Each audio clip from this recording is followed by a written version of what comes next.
Price the lord, hallelujah. ದೇವರ ನಾಮಕ್ಕೆ ಸ್ತೋತ್ರವಾಗಲಿ. ಪ್ರಾರ್ಥನೆ ಮಾಡಿಕೊಳ್ಳೋಣ. ಸರ್ವ ಸೃಷ್ಟಿಕರ್ತನಾದಂಥ ತಂದೆಯ ದೇವರೇ, ಮಗನ ದೇವರೇ, ಪರಿಶುದ್ಧಾತ್ಮನೇ, ನಿಮ್ಮ ನಾಮಕ್ಕೆ ಸ್ತೋತ್ರವಾಗಲಿ. ಸ್ವಾಮಿ, ಈ ದಿವಸವೂ ಸಮಯವೂ ಕೂಡ ನಿಮ್ಮಿಂದ ನೇಮಕವಾದಂಥ ದಿವಸ ಸಮಯವಾಗಿದೆ. ಅದಕ್ಕಾಗಿ ನಿಮಗೆ ಸ್ತುತಿ ಸ್ತೋತ್ರ ಎಂಬ ಯಜ್ಞವನ್ನು ಅರ್ಪಿಸುವನಾಗಿದ್ದೇನೆ. ನಿಮ್ಮ ಉಪಕಾರಗಳಿಗಾಗಿ ಈ ದಿವಸದ ಸಂದೇಶದ ಭಾಗವನ್ನು ಕೂಡ ಹೇರಳವಾಗಿ ಆಶೀರ್ವದಿಸಿರಿ. ಇದನ್ನು ಕೇಳುತ್ತಿರುವಂಥ ನನ್ನ ಸಹೋದರ ಸಹೋದರಿಯರು ಕೂಡ ಚೆನ್ನಾಗಿ ಕೇಳಿ ಅರ್ಥ ಮಾಡಿಕೊಂಡು ನಿಮ್ಮ ವಾಕ್ಯಕ್ಕೆ ವಿಧೇಯರಾಗಿ ಜೀವಿಸಿ ಆಶೀರ್ವಾದವನ್ನು ಹೊಂದಿ, ಮಕ್ಕಳನ್ನು ಕೂಡ ಅವರು ಅದೇ ಮಾರ್ಗದಲ್ಲಿ ನಡೆಸಿ ನಿಮ್ಮಿಂದ ಆಶೀರ್ವಾದವನ್ನು ಹೊಂದಿ ಅವರೆಲ್ಲರೂ ನಿಮ್ಮ ಸಾಕ್ಷಿಗಳಾಗುವಂತೆ, ಇತರರಿಗೂ ನಿಮ್ಮ ಪರವಾಗಿ ಸಾಕ್ಷಿ ನುಡಿಯುವಂತೆ ಅವರೆಲ್ಲವರನ್ನು ಕ್ಷಮಿಸಿರಿ, ಅವರನ್ನು ಆಶೀರ್ವದಿಸಿರಿ. ಹಾಗೆ ಮಾಡುವುದಕ್ಕಾಗಿ ಸ್ತೋತ್ರ.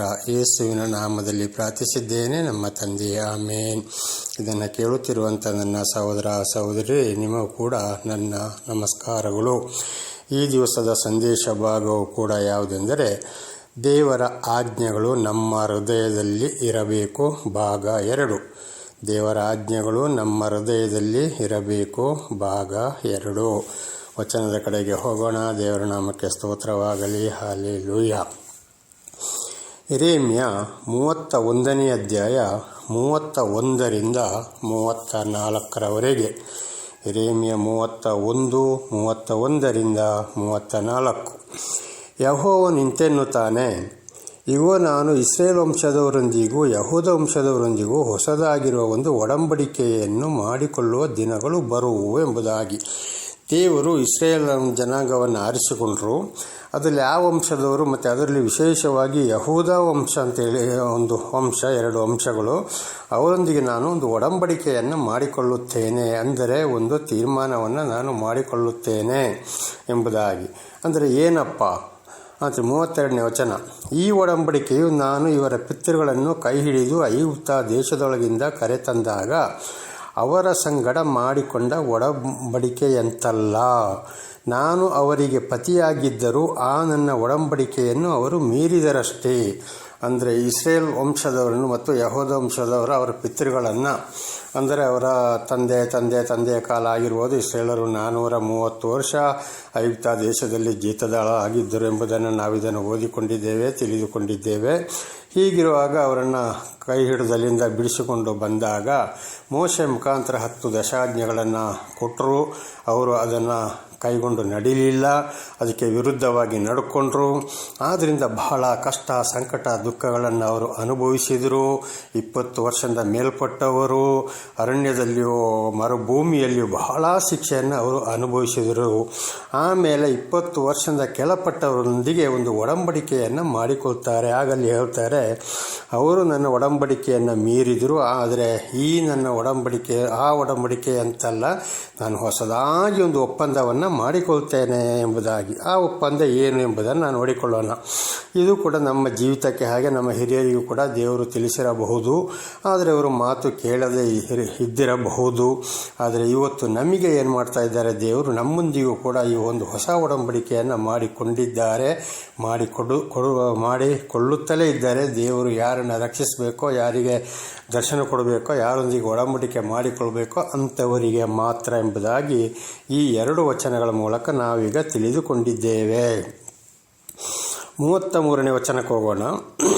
ಯೆಹೋವನು ಇಂತೆನ್ನುತ್ತಾನೆ, ಆ ದಿನಗಳು ಬಂದ ಮೇಲೆ ನಾನು ಇಸ್ರೇಲ್ ವಂಶದವರೊಂದಿಗೆ ಮಾಡಿಕೊಳ್ಳುವ ಒಡಂಬಡಿಕೆಯು ಹೀಗಿರುವುದು, ನನ್ನ ಧರ್ಮೋಪದೇಶವನ್ನು ಅವರ ಅಂತರಂಗದಲ್ಲಿ ಇಡುವೆನು ಎಂಬುದಾಗಿ. ಆದರೆ ಮೋಶೆ ಮೂಲಕ ಇಸ್ರೇಲರಿಗೆ ಸೀನಾಯಿ ಬೆಟ್ಟದಲ್ಲಿ 10 ಆಜ್ಞೆಗಳನ್ನು ಕಲ್ಲಿನ ಮೂಲಕ ಕೊಟ್ಟರು. ಈಗ ನಮಗೆ ಆ ಕಲ್ಲು ಅವಶ್ಯವಿಲ್ಲ. ಈಗ ದೇವರು ಆ ಕಲ್ಲಿನ ಬದಲು ಯಾರ್ಯಾರ ದೇವರಿಗೆ ಯಾರು ಪ್ರೀತಿ ಇದ್ದಾರೋ, ಯಾರಿಗೆ ಒಡಂಬಡಿಕೆಯನ್ನು ತಿಳಿಸಬೇಕೋ ಅವರ ಹೃದಯದಲ್ಲಿ ಬರೆಯುತ್ತಾರೆ. ಅಂದರೆ ಯಾವಾಗಲೂ ದೇವರು ಆರಿಸಿಕೊಂಡವರ ಹೃದಯದಲ್ಲಿ ಯಾವಾಗಲೂ 10 ದಶಾಜ್ಞೆಗಳು ಮತ್ತು ಹಳೆಯ ಒಡಂಬಡಿಕೆಯ ಹೊಸ ಒಡಂಬಡಿಕೆ ಭಿನ್ನ ಭೇದವಿಲ್ಲದೆ ದೇವರ ಆಜ್ಞೆಗಳು ನಿರಂತರವಾಗಿ ಅವರು ಮಾತನಾಡುವಾಗ ಪ್ರತಿಯೊಂದು ವಿಷಯಕ್ಕೂ, ಅವರ ವಿಷಯಕ್ಕೂ, ಇನ್ನೊಬ್ಬರ ವಿಷಯಕ್ಕೂ, ಪ್ರತಿಯೊಂದು ವಿಷಯಕ್ಕೂ ದೇವರ ವಾಕ್ಯವನ್ನೇ ಅವರು ಮುಂದಿಟ್ಟು ಮಾತನಾಡುವವರಾಗಿದ್ದಾರೆ. ಇದುವೇ ದೇವರು ಹೊಸದಾಗಿ ಮಾಡಿಕೊಂಡ ಒಡಂಬಡಿಕೆ. ಆಮೇಲೆ 10 ಆಜ್ಞೆಗಳು ಅವರ ಬಾಯಿಯಲ್ಲಿ, ಹೃದಯದಲ್ಲಿ ಯಾವಾಗಲೂ ಇರುವುದು. ದೇವರೆಷ್ಟನೇ ಆಜ್ಞೆ ಈ ರೀತಿ ಹೇಳ್ತಾ ಇದೆ, ನೀನು ಈ ರೀತಿ ತಪ್ಪು ಮಾಡ್ತಾ ಇದ್ದೀಯ, ಅದಕ್ಕೆ ನಿನಗೆ ಈ ರೀತಿ ಶಿಕ್ಷೆ ಬಂತೆಂಬುದಾಗಿ ಯಾರ ಹೃದಯದಲ್ಲಿ ದೇವರ ಆಜ್ಞೆಗಳನ್ನು ಇಟ್ಟಿದ್ದಾರೋ ಅವರೊಂದಿಗೆ ದೇವರು ಒಡಂಬಡಿಕೆಯನ್ನು ಮಾಡಿಕೊಂಡಿದ್ದಾರೆ ಎಂಬುದಾಗಿ ಅರ್ಥ. ಹಾಗೆ ನನ್ನ ಸಹೋದರ ಸಹೋದರಿಯರೇ, ದೇವರು ನನಗೆ ವಿಶೇಷವಾದ ಜ್ಞಾನವನ್ನು ಕೊಟ್ಟು ಸಂಪೂರ್ಣವಾಗಿ ಬೈಬಲ್ ಈಗ 8ನೇ ಸಲ ನಾನು ಓದ್ತಾ ಇರೋದು ಸಂಪೂರ್ಣವಾಗಿ. ಇದನ್ನು ಹಿಂದೆ ಕೂಡ ನಮಗೆ ತಿಳಿಸಿದ್ದೇನೆ.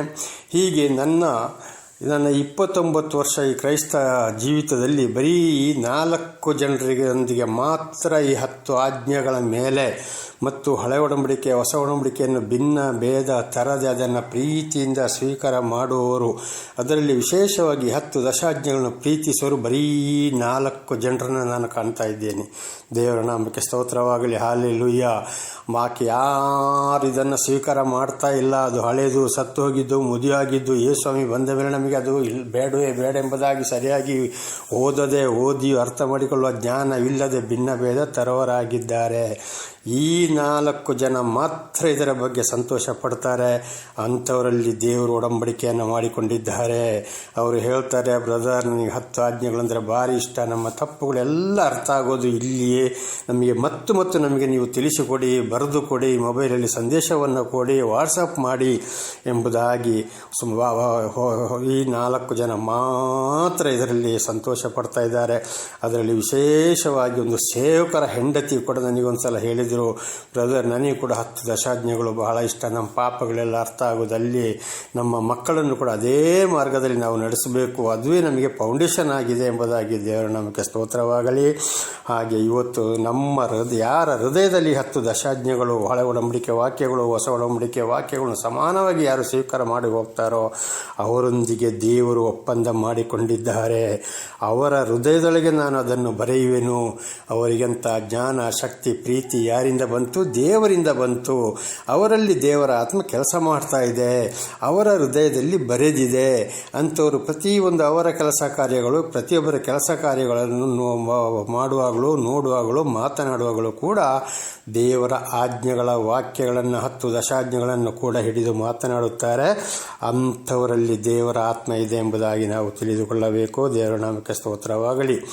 ನಾನು ಅವರಿಗೆ ದೇವರಾಗಿರುವೆನು. ಅಂಥವರಿಗೆ ಮಾತ್ರ ಸರ್ವ ಸೃಷ್ಟಿಕರ್ತನಾದಂಥ ದೇವರು, ಅಂಥವರಿಗೆ ಮಾತ್ರ ದೇವರ ಪರಮಾತ್ಮನು, ಭಗವಂತನು, ಯೇಸು ಅವರು ಮಾತ್ರ ಒಬ್ಬರೇ ಒಬ್ಬರು ದೇವರಾದಂಥ ದೇವರು ಅವರಿಗೆ ಮಾತ್ರ ದೇವರಾಗಿದ್ದಾರೆ, ಎಲ್ಲರಿಗೂ ಅಲ್ಲ. ಅದಕ್ಕೆ ಅವರು ಹೇಳಿದ್ದು, ನಾನು ಅವರಿಗೆ ದೇವರಾಗಿರುವೆನು, ಅವರು ನನಗೆ ಪ್ರಜೆಯಾಗಿರುವರು. ಯಾರಿದನ್ನು ಹೃದಯದಲ್ಲಿ ಇಟ್ಟುಕೊಂಡು ಅವರು ಅದರ ಆದಷ್ಟು ಮಟ್ಟಿಗೆ ಅದರ ಪ್ರಕಾರವಾಗಿ ನಡೀತಾ ಇತರರಿಗೆ ಪ್ರತಿಯೊಂದು ಮಾತಿಗೂ ವಾಕ್ಯವನ್ನೆತ್ತಿ ಮಾತನಾಡ್ತಾರೋ ಅಂಥವರು ಮಾತ್ರ ದೇವರಿಗೆ ಪ್ರಜೆ ಹೊರತು ಬಾಕಿ ಎಲ್ಲರೂ ಅಲ್ಲ. ಅದಕ್ಕೆ ಮತ್ತಾಯ 7:21 ಹೇಳಿದ್ದು, ಸ್ವಾಮಿ ಸ್ವಾಮಿ ಅನ್ನವರೆಲ್ಲರೂ ಪರಲೋಕ ರಾಜ್ಯ ಸೇರುವುದಿಲ್ಲ, ಪರಲೋಕದ ನನ್ನ ತಂದೆಯ ಚಿತ್ತವನ್ನು ನೆರವೇರಿಸುವವರೇ ಪರಲೋಕ ರಾಜ್ಯವನ್ನು ಸೇರುವವರು ಎಂಬುದಾಗಿ. ಅಪೊಸ್ತಲರಾದ ಪೌಲರು ಅದನ್ನೇ ಹೇಳಿದ್ದು. ಯಹೂದ್ಯರು ಅಂತ ಹೇಳಿದವರೆಲ್ಲ ಯಹೂದ್ಯರಲ್ಲ, ಕ್ರೈಸ್ತರು ಅಂತ ಹೇಳಿದವರೆಲ್ಲ ಕ್ರೈಸ್ತರಲ್ಲ ಎಂಬುದಾಗಿ. ಯೇಸುಸ್ವಾಮಿ ಕೂಡ ಅದನ್ನೇ ಹೇಳಿದರು, ತಂದೆ ಎಳೆಯದ ಹೊರತು ನನ್ನ ಬಳಿಗೆ ಯಾರು ಬರಲಾರರು, ತಂದೆಯು ನನಗೆ ಕೊಟ್ಟವರಲ್ಲಿ ಒಬ್ಬರು ಕಳೆದು ಹೋಗಬಾರದು, ಅಂಥವರನ್ನು ಮಾತ್ರ ನಾನು ಕಡೆ ದಿವಸದಲ್ಲಿ ಜೀವಕ್ಕೆ ಎಬ್ಬಿಸುವೆನು ಎಂಬುದಾಗಿ. ದೇವರ ನಾಮಕ್ಕೆ ಸ್ತೋತ್ರವಾಗಲಿ. ಇಂಥವರಿಗೆ ಮಾತ್ರ ದೇವರು, ಅಂಥವರು ಮಾತ್ರ ದೇವರಿಗೆ ಪ್ರಜೆಯಾಗಿರುವವರು. 34ನೇ ವಚನ, ನೆರೆಹೊರೆಯವರು ಅಣ್ಣ ತಮ್ಮಂದಿರು ಒಬ್ಬರಿಗೊಬ್ಬರು ಯೆಹೋವನ ಜ್ಞಾನವನ್ನು ಪಡೆಯಿರಿ ಎಂದು ಇನ್ನು ಮೇಲೆ ಬೋಧಿಸಬೇಕಾಗಿರುವುದಿಲ್ಲ. ಅಂಥವರಿಗೆ ಯಾರು ಜ್ಞಾನ ಬೋಧಿಸಬೇಕಾಗಿಲ್ಲ, ಉಪದೇಶ ಮಾಡಬೇಕಾಗಿಲ್ಲ, ದೇವರೇ ಅವರನ್ನು ನಡೆಸ್ತಾ ತಿಳಿಸ್ತಾ ಇದ್ದಾರೆ. ಅಪೊಸ್ತಲನಾದ ಪೌಲರು ಕೂಡ ಗಲಾತ್ಯರಿಗೆ ಬರೆದ ಪತ್ರ 1ನೇ ಅಧ್ಯಾಯದಲ್ಲಿ ಏನು, ನಾನು ಯಾವುದೇ ಪ್ರವಾದಿಗಳ ಹತ್ರ ಜೆರುಸಲೇಮಿಗೆ ಉಪದೇಶಕ್ಕಾಗಿ ಹೋಗಲಿಲ್ಲ, ನನ್ನನ್ನು ಕರ್ತನೇ ನಡೆಸಿದನು ಎಂಬುದಾಗಿ. ದೇವರ ನಾಮಕ್ಕೆ ಸ್ತೋತ್ರವಾಗಲಿ. ನನ್ನ ಸಹೋದರ ಸಹೋದರಿಯರೇ, ಇಂಥವರಿಗೆ ದೇವರೇ ಜ್ಞಾನವನ್ನು ಕೊಟ್ಟು ನಡೆಸ್ತಾರೆ ಹೊರತು, ಅಂಥವರು ದೇವರಿಂದಲೇ ಜ್ಞಾನವನ್ನು ಪಡೆದಿರ್ತಾರೆ ಹೊರತು ಅವರು ಯಾವ ಮಾತನ್ನು ಕೇಳಕ್ಕೆ ಹೋಗುವುದಿಲ್ಲ. ನೇರವಾಗಿ ದೇವರ ಮಾತನ್ನು ಓದಿ ತಿಳಿದುಕೊಂಡು ಅರ್ಥ ಮಾಡಿಕೊಂಡು ಇತರರಿಗೆ ಸಾರ್ತಾ ಹೋಗ್ತಾರೆ. ನನ್ನ ಸಹೋದರ ಸಹೋದರಿಯರೇ, ಈ ಉದಯ ಕಾಲದಲ್ಲಿ ಮಾತಾಡ್ತಾ ಇದ್ದೀನಿ. ಬೈಬಲ್ ಮೇಲೆ ಕೈ ಇಟ್ಟುಕೊಂಡು, ಬೈಬಲ್ ಮುಂದೆ ಇಟ್ಟುಕೊಂಡು ನಂಬ್ತಿರೋ ಬಿಡ್ತಿರೋ ಗೊತ್ತಿಲ್ಲ. ದೇವರ ನಾಮದಲ್ಲಿ ತಿಳಿಸುವನಾಗಿದ್ದೇನೆ. ನಾನು ಯಾರ ಹತ್ರನೂ ಹೇಳಿಸಿಕೊಳ್ಳಲಿಲ್ಲ, ಬೈಬಲ್ ಕಾಲೇಜಿಗೆ ಹೋಗಲಿಲ್ಲ, ಬೈಬಲ್ ಸರ್ಟಿಫಿಕೇಟ್ ತಗೊಳ್ಳಿಲ್ಲ, ಏನಿಲ್ಲ. 8ನೇ ಸಲ ಬೈಬಲನ್ನು ಓದುವಂಥ ಅನುಗ್ರಹವನ್ನು ದೇವರು ಮಾಡುತ್ತಾರೆ ಇದ್ದಾರೆ. ಆದರೂ ಇನ್ನು ವಿಶೇಷವಾದ ಜ್ಞಾನವನ್ನು ಕೊಡುತ್ತಲೇ ಇದ್ದಾರೆ. ದೇವರೇ ನನಗೆ ಜ್ಞಾನವನ್ನು ತಿಳಿಯಪಡಿಸಿದರು, ಈಗಲೇ ಪಡಿಸುತ್ತಲೇ ಇದ್ದಾರೆ. ಹಾಗೆ ಡೀಕನ್ ಆಗಿ, ಬೈಬಲ್ ಕಾಲೇಜು ಟೀಚರ್ ಆಗಿಯೂ, ಅನೇಕ ಕಡೆ ಸಾಕ್ಷಿಯನ್ನಾಗಿಯೂ, ಬೋಧಕನನ್ನಾಗಿಯೂ, ಈಗ ಮಾರ್ಚ್ 1ರಿಂದ ಈ ಕಡೆ ಯೂಟ್ಯೂಬಿನಲ್ಲಿ ಮಾತನಾಡುವ ಹಾಗೆಯೂ ಕೂಡ ದೇವರ ಆಶೀರ್ವಾದ ಮಾಡಿದರು. ನಾನು ಯಾರ ಹತ್ರನೂ ಹೋಗಬೇಕಾಗಿಲ್ಲ, ಯಾರ ಮಾತನ್ನು ಕೇಳಬೇಕಾಗಿಲ್ಲ, ಯಾರ ಉಪದೇಶವೂ ಕೂಡ ಇವತ್ತು ನನಗೆ ಬೇಕಾಗಿಲ್ಲ. ದೇವರೇ ನಡೆಸುವನಾಗಿದ್ದಾನೆ. ದೇವರ ನಾಮಕ್ಕೆ ಸ್ತೋತ್ರವಾಗಲಿ. ಅದಕ್ಕೆ ಹೇಳಿದ್ದಾರೆ, ನೆರೆಹೊರೆಯವರು ಅಣ್ಣ ತಮ್ಮಂದಿರು ಒಬ್ಬರಿಗೊಬ್ಬರು ಯೆಹೋವನ ಜ್ಞಾನವನ್ನು ಪಡೆಯಿರಿ ಎಂದು ಇನ್ನು ಮೇಲೆ ಬೋಧಿಸಬೇಕಾಗಿರುವುದಿಲ್ಲ. ಇದು ದೇವರಿಂದ ಬಂದ ಜ್ಞಾನ. ದೇವರಿಂದ ಆಯ್ಕೆಯಾದವರು ಯಾರು? ಸುಮ್ಮನೆ ಬೈಬಲ್ ಕಾಲೇಜಲ್ಲಿ ಹೋಗಿ 2 ವರ್ಷ 3 ವರ್ಷ DTH, ಈ DTH, ಆ ಗಿಟಾರು ಈ ಗಿಟಾರು ಅಂತೇಳಿ ಒಂದು ಸರ್ಟಿಫಿಕೇಟನ್ನು ತಗೊಂಡು ಬಂದು ಒಂದು ಬೈಬಲನ್ನು ತಗೊಂಡು ಹೋಗಿ ಸುಮ್ಮನೆ ನಾನಿಂಥವನು ಅಂತ ಹೇಳುವಂಥದ್ದು ಇದು ದೇವರಿಂದ ಆಯ್ಕೆಯಾದವರು ಅಲ್ಲವೇ ಅಲ್ಲ.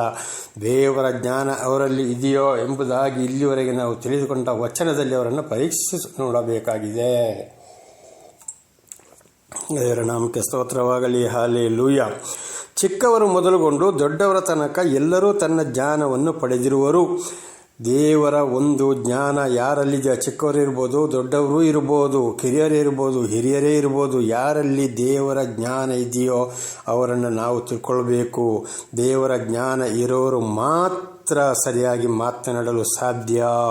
ಅಂಥವರು ಮಾತ್ರ ಜ್ಞಾನವನ್ನು ಪಡೆದಿರುವವರು. ದೇವರು ಯಾರ ಮೇಲೆ ಪ್ರೀತಿ ಇಟ್ಟಿದ್ದಾರೋ, ಯಾರಿಗೆ ತಿಳಿಸಬೇಕೋ ಅವರಿಗೆ ಮಾತ್ರ, ಅವರು ಚಿಕ್ಕವರಾಗಲಿ ದೊಡ್ಡವರಾಗಲಿ, ಅವರು ಮಾತ್ರ ಜ್ಞಾನವನ್ನು ಪಡೆದಿರುತ್ತಾರೆ.